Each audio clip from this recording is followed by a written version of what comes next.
Why are we seeing an increase in the number of migrants attempting to cross the Mediterranean to Italy? Thank you very much for having me on.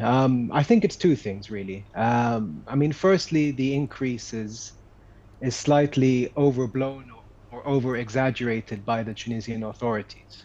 If you'll notice in the details of what they are reporting, it's an increase in the number of people who have been captured or seized, etc.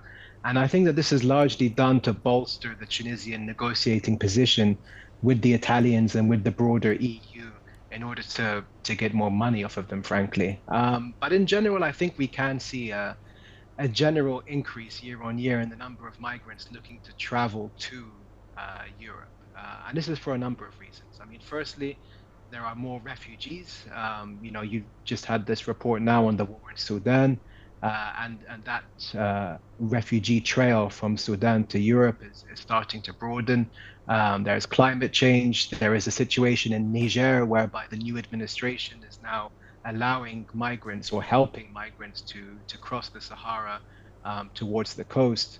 And finally, I think the biggest factor in the Tunisian case is that the violent racism of the Tunisian government, whereby they are instigating their interior ministry to go door to door in many neighborhoods where migrants are and basically just arrest or commit violence against any dark-skinned people there, is pushing out the migrants who had moved to Tunisia in the first place, either to work or to study, and is encouraging them to go to Europe. So finally, amongst all of these factors, the Tunisian migration market, whereby the actual smugglers themselves, their business models are maturing, their means are maturing year on year, and so they are better able to move people across the sea. There was one more aspect that we guesstimate a lot of our numbers here. There are a lot of what we would call ghost ships that are going from the coast, whereby we don't know how many people are going and how many people are dying at sea. And we see a few shipwrecks like the ones that you mentioned, but really that is a massive, dark, unknown issue.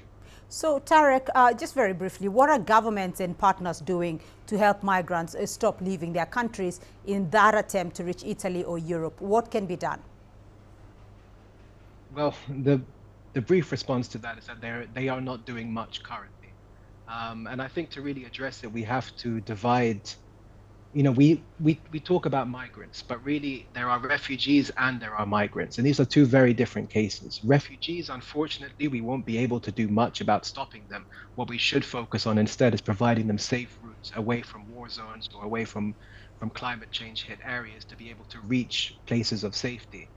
On the migration front, really what is needed is a broader migration pact amongst Europeans, so to speak. Because if all of Africa's youth are trying to leave towards Europe because they do not see a future for themselves on the continent in their own countries, then really the only answer to that is to help to develop local markets, to develop local private sectors, to allow the youth to feel like they have some kind of future in their own country, because nobody really wants to take on such a dangerous journey.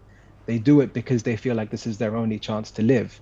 And that is a much bigger issue. It's a more medium-term project that involves development banks and other institutions. And I think the Italians cottoned onto this last year in their Rome conference. But unfortunately, the rest of Europe is still struggling to catch up with them.